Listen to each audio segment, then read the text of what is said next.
दोस्तों, एक और नया दिन और मैं बलजीत परमार हाजिर हूँ एक नई कहानी, एक नया किस्सा लेकर। आज हम अपने भाइयों के भाई सीरीज़ की तीसरी चौथी कड़ी में सबसे जो खतरनाक दो भाइयों की जोड़ी थी, दो सगे भाई। मुंबई अंडरवर्ल्ड में बहुत कम होते हैं जो एक दूसरे से आगे निकलने की कोशिश में रहते हैं। बहुत कम समय में इन दोनों भाइयों को जो अंडरवर्ल्ड के साथ जुड़े रहने का मौका मिला, उसमें जितने संगीन अपराध इन दोनों भाइयों ने किए हैं, इस किस्म के शायद मुंबई के अंडरवर्ल्ड की हिस्ट्री में किसी और दो भाइयों ने मिलके नहीं किए। किसी डॉन का या अंडरवर्ल्ड की फिगर का एक भाई तो बहुत बड़ा बदमाश हुआ, दूसरा शायद बहुत पीछे रह गया। बहुत से लोगों के भाई तो अंडरवर्ल्ड में आए ही नहीं, बाहर ही रहे। जो आए या तो बहुत जल्दी मारे गए या बहुत पछड़ गए। लेकिन ये कुछ ऐसे भाई थे दोनों जो जिनकी आपस में नेचर बिल्कुल नहीं मिलती थी, जिनका बचपन बिल्कुल डिफरेंट तरीके से अलहदा अलहदा गुज़रा। एक के ज़माने में कुछ दौर और था और छोटे के ज़माने में दौर कुछ और था। एक कुछ कम पढ़ा लिखा था, दूसरा कुछ ज़्यादा पढ़ा लिखा था। उम्र में भी काफ़ी फ़र्क था, लेकिन जहाँ तक हथियार रखने का, हथियार चलाने की बात चली, तो वो अपने आप में अनपैरेलल्ड, अनप्रेसिडेंटेड रही मुंबई के क्राइम के फील्ड में, अंडरवर्ल्ड की दुनिया में। मैं आज उन दोनों भाइयों की कुछ एक्सक्लूसिव तस्वीरें आपको दिखलाऊंगा। वो छोटा सा घर जहाँ पे एक बड़ी फैमिली में ये दोनों भाई रहते थे, अगरीपाड़ा एरिया है। अगरीपाड़ा पुलिस स्टेशन के पीछे जो बैक साइड में जो छोटी सी लेन है, उसमें इनका घर था और उसी घर से इन दोनों भाइयों की अंडरवर्ल्ड के बहुत माने हुए, बहुत चर्चित शार्प शूटर्स, जिनका निशाना अचूक कहा जाता था, ये उन दोनों भाइयों की कहानी वहाँ से शुरू होती है। बड़े भाई का नाम था सादिक कालिया, छोटे भाई का नाम था आरिफ कालिया। उनका एक तीसरा भाई भी था, लेकिन वो इस दुनिया में नहीं आया। उसने अपनी अलहदा ज़िंदगी रखी, क्योंकि जब आरिफ कालिया जो छोटा भाई था, उसने तो 2-3 साल के अंदर अंदर ही इतने कारनामे कर दिए कि उसके बाद उनके ख़ानदान में किसी ने इस लाइन में प्रवेश नहीं किया। जो भाई सबसे छोटा था, वो कौन है उसका नाम तो मुझे मालूम है, उसका नाम आकिल है। लेकिन वो क्या करता है, कहाँ रहता है, उसकी असल जो आज के ज़िंदगी में जो आइडेंटिटी है वो क्या है, मुझे नहीं पता। लेकिन एक शख्स जो उनके बहुत करीब रहा है, वो मेरे टच में है। पिछले कुछ महीनों से उससे मेरी लगातार बात हो रही है और मुझे कहीं ना कहीं शक है कि शायद वो इनका भाई ही होगा। लेकिन जब वो अपनी आइडेंटिटी खुद नहीं बताना चाहता, तो मुझे कोई हक नहीं कि मैं उसकी आइडेंटिटी डिस्क्लोज़ करूं। तो वो जो इनका रिश्तेदार है, मैं उसको भाई मान लेता हूँ बातचीत करने के लिए। उसने बहुत सारी जानकारियाँ मुझे उस घर की, उस फैमिली की दी हैं, जो कहीं भी अवेलेबल नहीं हैं। मैं इस वीडियो के साथ आपको सादिक कालिया की एक फ़ोटो दिखाऊंगा जो कहीं अवेलेबल नहीं है। नेट पे तो उसकी तस्वीर है ही नहीं कहीं। आरिफ कालिया की भी शायद तस्वीर नहीं है, कहीं होगी तो एक आध होगी। इन भाइयों की एक बचपन की तस्वीर, जहाँ से ये झगड़ा शुरू हुआ, वो झगड़ा जहाँ से पहला जो मर्डर है वो 1990 में कमिट होता है। सादिक कालिया जो पहला मर्डर करता है, उस बदमाश का जिसने उसके सबसे छोटे भाई को थप्पड़ मारा था। वो किस्सा मैंने पहले बयान किया हुआ है। तो वो छोटे भाई की तस्वीर जिसको थप्पड़ मारा था वो भी मैं आपको दिखा रहा हूँ आज की वीडियो के साथ। और वो घर की वो सीढ़ियाँ, उसमें वो दिखा इसलिए रहा हूँ कि आपको उस ज़माने के जो चौल कल्चर था उसका आपको अंदाज़ा हो जाए। किस किस्म की सीढ़ियाँ छोटी सी लकड़ी की चढ़ती थी, किस किस्म के छोटे छोटे घर होते थे।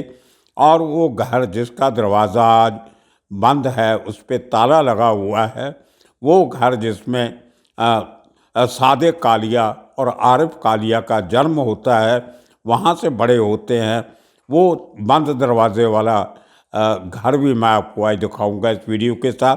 और उस बिल्डिंग के नीचे जो दुकानें हैं उनमें जो सीढ़ी के साथ वाली दुकान है, वो दुकान जो है वो सादिक कालिया का बाप चलाया करता था, जिससे उस ज़माने का बड़ा जो बदमाश था, अमरनाथ गैंग से जुड़ा हुआ, वो हफ्ता मांगता था।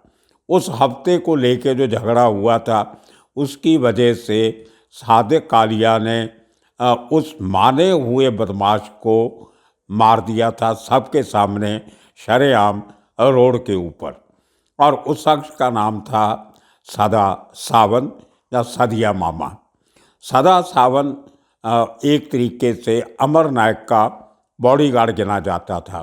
कहते हैं कि एक बार अमर नायक को कहीं किसी झगड़े में चोट लगी थी, तो सदिया जो था, सदा सावंत, वो अपने कंधे पे अमर नायक को उठा के उसको वहाँ तकलीफ से निकाल के सेफ जगह पे लेके गया था। और अगली बार के उस इलाके में वो सदिया के सामने कोई बोलने की हिम्मत नहीं थी, उसको चैलेंज करने की। और सदिया जैसे आदमी को मारना, जान से मार देना, उसके आदमियों के सामने, वो किस्सा, वो कांड जब सादिक कालिया ने किया तो पूरे इलाके में एक दहशत का माहौल बना कि ऐसा कौन सा शख्स आ गया हमारे बीच में जिसने इतने बड़े आदमी का कत्ल कर दिया। ये 1990 की बात है। उसके बाद जो सादिक कालिया था वो घर से भागता है उस मर्डर को होने के बाद, और अरन गवली के पास शरण लेता है। अरन गवली के साथ काम करते करते और कुछ काम करता है और उसको जेल में जाना पड़ता है। 2 साल वो शख्स जेल में रहने के बाद जब वापस आता है, 2 साल तक उसकी कोई अरन गवली गैंग ने कोई ज़्यादा हेल्प नहीं की उसको जेल से ज़मानत दिलवाने की, जहाँ उसकी कोई और फाइनेंशियल हेल्प। तो जेल से वापस आने के बाद, छूटने के बाद, वो टेम्परेरीली अरुण गवली के साथ जुड़ता है, लेकिन कुछ ही दिनों में अपना इंडिपेंडेंट गैंग बना लेता है। अपने दोस्तों के साथ मिलके वो कंट्रैक्ट किलिंग का और इस किस्म के काम करने शुरू करता है, लेकिन फिर पकड़ा जाता है, फिर जेल से वापस आता है। और आने के बाद फिर उसकी जो नई उसकी जो तार मिलती है वो छोटा शकील के साथ मिलती है।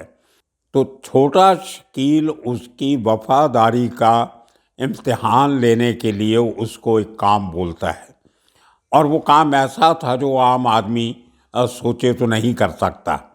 छोटा शकील उसको एक आदमी का कत्ल करने के लिए कहता है, अपनी वफादारी शो करने के लिए, और ये आदमी मान जाता है। लेकिन बाद में पता चलता है कि शख्स कोई और नहीं, इसका अपना ही एक करीबी रिश्तेदार है। रिश्तेदारी भी ऐसी जो बहुत क्लोज की थी, नज़दीक की थी।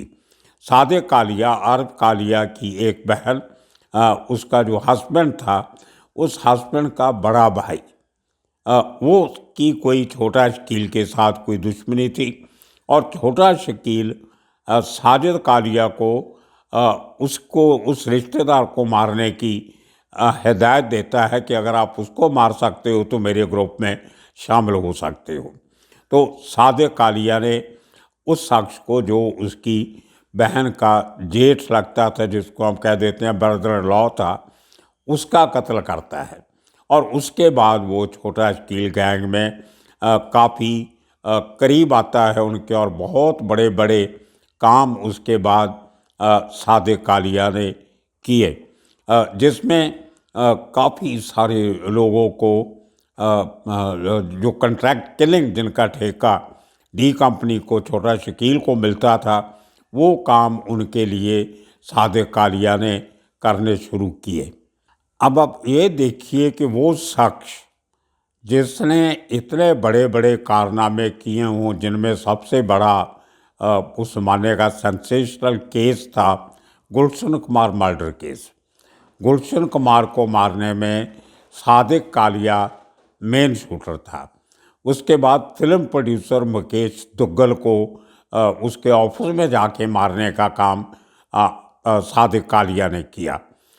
उसके बाद कितने ऐसे बड़े बड़े केस, जिनमें जितेंद्र दाभोलकर, जिसमें और एक मेन जो सबसे बड़ा कारण बना उसके एनकाउंटर का 98 में, वो था शिवसेना के एक बड़े लीडर थे मोहन रावले, 2-3 बार MP भी रहे वो, मेंबर ऑफ पार्लियामेंट। उनको मारने का प्लान था, और जिस दिन वो पूरी तैयारी कर रहा था अंडरवर्ल्ड, जिसमें सादिक कालिया और सलीम चिकना, ये 2 मेन शूटर थे, जिन्होंने नेक्स्ट डे जाके मोहन रावले को अटैक करके उसको मारना था, शिवसेना का लीडर और मेंबर पार्लियामेंट।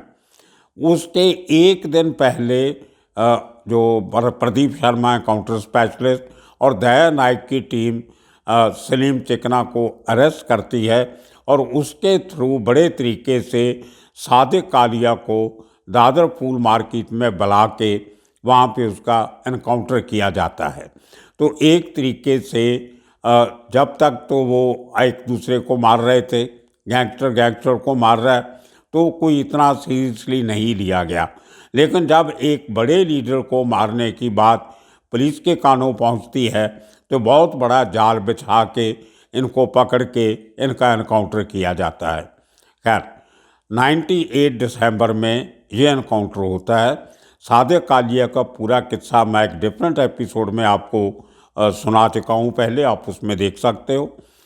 99 में उसका छोटा भाई जो सऊदी अरेबिया में काम कर रहा होता है, जिसका नाम आरिफ कालिया है, वो नौकरी छोड़ के अपने भाई की उस लेगेसी को आगे बढ़ाने के लिए वापस आता है, और वही हथियार जो उसका भाई छोड़ के गया था, वही हथियार छोटा भाई उठाता है और उसी नक्शे कदम पे चलता है जो उसके बड़े भाई ने किए थे। देखिए 90 से लेके 97 तक जो जितने मर्डर सादिक कालिया ने नहीं किए होंगे, उससे ज़्यादा उसके छोटे भाई ने 98 से लेके 2002 तक कर दिए, और वो भी तब जब वो उस 4 सालों में से 2.5 साल तकरीबन जेल में रहा, और जेल में बाहर जो उसने 1.5 साल गुजारा, 1.5 साल में पुलिस का रिकॉर्ड तो कहता है 18 मर्डर, लेकिन अनऑफिशियली जो अंडरवर्ल्ड के लोग हैं वो कहते हैं कि उसने तकरीबन 40 से 45 मर्डर उस 1.5 साल में किए। जितने लोगों को पता है वो तो पता है, लेकिन जो गुजरात, उत्तर प्रदेश, इन इलाकों में जाके उन्होंने जो दूसरे लोगों के लिए काम किया, उसका किसी के पास कोई रिकॉर्ड नहीं है। लेकिन जानकार सूत्रों का कहना है कि 45 के करीब कारनामे जो हैं वो सादिक के छोटे भाई आरिफ ने वो छोटे से समय में किए, और जिस दिन उसको भी उसका आखिरी दिन आता है, उससे वो भी एक दिन बाद एक बहुत बड़ा काम करने जा रहा होता है, जिसको लेके उसको पकड़ा जाता है। अब आरिफ जो था ये सऊदी में किसी सिक्योरिटी कंपनी में काम करता था। वापस आके उसने छोटा शकील से राब्ता संभाला, और उसके चलते हुए जो काम मिलते गए, उसमें जो बड़े बड़े काम उसने किए, सबसे बड़ा जो सेंसेशनल मर्डर उन दिनों में हुआ था, custom officer, senior custom intelligence officer, जो कस्टम के इंटेलिजेंस विंग के काम करता था और बहुत रिस्पेक्टेड फिगर था, फारूक बटाटा वाला, उसका मर्डर उसके घर के बाहर जाके मारना उसको, वो भी उसके स्ट्रॉन्ग होल्ड में, नागपाड़ा में जाके। उसके बाद इक्वली इम्पॉर्टेंट जो आदमी था, जो उस समय दाऊद के खिलाफ बहुत बड़ी एक मूवमेंट लेके लड़ रहा था, उसकी फ़ोटो भी मैं आपको आज इस वीडियो के साथ दिखा रहा हूँ। जो शख्स दोनों हाथों में रिवॉल्वर लेके खड़ा है, उसका नाम है हुसैन उस्तरा। ये हुसैन उस्तरा ने दाऊद का बहुत सारा माल पकड़वाया। फारूक बटाटा वाला के बहुत करीब था, मुंबई की क्राइम ब्रांच के बहुत करीब था, और बहुत सारे काम उसने दाऊद के खिलाफ पुलिस से और एजेंसी से मिलके किए थे। और उस शख्स को मारना उस ज़माने में बहुत बड़ी बात थी। वो हुसैन उस्तरा जिसने महमूद कालिया की बीवी सपना दीदी को ट्रेन किया था वारफेयर में कि लड़ाई कैसे लड़ी जाती है, वो जो उसका उस्ताद था, उस आदमी को मारा गया और कालिया ने मारा, और वो भी अपने घर के करीब, जहाँ पे आरिफ और सादिक पैदा हुए थे, उसी घर के पीछे एक इलाका है जिसको काला पानी कहते हैं। वहाँ पे हुसैन उस्तरा की गर्लफ्रेंड रहती थी, जिसको मिलने आया था। इनको खबर लगी, इन्होंने वहीं पे उसको गाड़ी से निकाल के हुसैन उस्तरा को मारा। जो आदमी दो दो रिवाल्वर लेके घूमता था, उसकी उस दिन कुछ नहीं चली। उसी तरह जो एनकाउंटर स्पेशलिस्ट था प्रदीप शर्मा, उसका एक खास दोस्त था, बहुत बड़ा बिल्डर माहिम का, जिसका नाम था कुशाल जैन। कुशाल जैन का मर्डर उन्होंने माहिम में किया, और इसी तरह और बड़े बड़े कारनामे करते हुए जो आरिफ ने जितना काम किया, उसने शायद किसी तरीके से, एक तरीके से सादिक को भी, अपने बड़े भाई को भी पीछे छोड़ दिया। अब उन दोनों भाइयों की जो एक लिगेसी पीछे छोड़ के गए, उसको चलते हुए जितने केसेस बने चले, और वही नहीं, वो जो फिरोज़ कोंकणी जैसा जो डेरिंग शार्प शूटर था छोटा स्कील गैंग का, जिसने उस ज़माने के जो शिवसेना के सबसे बड़े लीडर थे रामदास नायक, उनका उनके घर के नज़दीक बांद्रा में मर्डर किया था। वही फिरोज़ कोंकणी को जब वो जेल में था, जेल कस्टडी में था, तो हॉस्पिटल से, जे हॉस्पिटल में एडमिट था, वहाँ से पुलिस के पुलिस जो आर्म्ड पुलिस वाले थे साथ में AK-47 से लैस, उनकी कस्टडी से छुड़ा के फिरोज़ कोंकणी को भगा के लेके जाने वाला भी और कोई नहीं था, वो आरिफ कालिया ही था। वही फिरोज़ कोंकणी बाद में कराची जाता है, और वहाँ पे जो उसकी दुश्मनी होती है दाऊद से और छोटा शकील से, उसकी वजह से उसको कराची में मार के ख़त्म कर दिया जाता है, जिसको पोटला बनाना कहते हैं। और अंत में वो दिन आता है जब आरिफ कालिया के लिए उसकी ज़िंदगी का आखिरी दिन बनता है। उसको सुपारी दी जाती है एक कुछ समय के एक पत्रकार को मारने की, और वो आदमी उस पत्रकार का पूरा रैकी करके कहाँ रहता है, घाटकोपर में, क्या उसका आने जाने का रास्ता, वो सब कंप्लीट करके जिस दिन उसने उस पत्रकार को अटैक करना होता है, उसके एक दिन पहले उसको एनकाउंटर स्पेशलिस्ट प्रफुल्ल पटेल प्रफुल्ल भोसले और सचिन वजे वही एनकाउंटर स्पेशलिस्ट जो आज मुंबई में जो इतना बड़ा वो अंबानी वाला कांड हुआ, उसमें जेल में है, और उसके साथ प्रदीप शर्मा भी जेल में है। वही सचिन वजे और प्रफुल्ल भोसले ने अंबरनाथ से आरिफ कालिया को उठाया और उसको लेके आके घाटकोपर में, जहाँ पे उसने अगले दिन उस जर्नलिस्ट को मारने का काम करना था, उसके घर के नज़दीक लाके उसका एनकाउंटर किया, और इस तरह आरिफ कालिया की ज़िंदगी का खात्मा होता है। तो ये कहानी थी अंडरवर्ल्ड के दो खतरनाक और बहुत डेयरिंग शूटर्स। और आखिरी बात मैं आपको बता दूं, जो मलाड में नंदू पहलवान का, नंदू फाइटर का जो मर्डर हुआ था, उसमें ऐसा सीन बना जो आपने कभी फिल्मों में नहीं देखा होगा। वो अपने बॉडीगार्ड के साथ बैठा था, और जब आरिफ ने गोली चलाई तो एक ही गोली से नंदू और उसका बॉडीगार्ड दोनों मारे गए। नंदू के सर से गोली निकल के बॉडीगार्ड के सर में जाके लगती है, और दोनों साथ मारे जाते हैं। और सादे के लिए भी ये मशहूर था कि वो भी हुसैन उस तरह की तरह दोनों हाथों से बराबर के हथियार चला सकता था। तो आज ये एक्सक्लूसिव तस्वीरें आप इस वीडियो के साथ देख रहे हो जो पहले आपने कभी नहीं देखी। आने वाले दिनों में इसी किस्म के और किस्से कहानियाँ लेके फिर हाजिर होंगे। तब तक के लिए आप सबका शुक्रिया, धन्यवाद।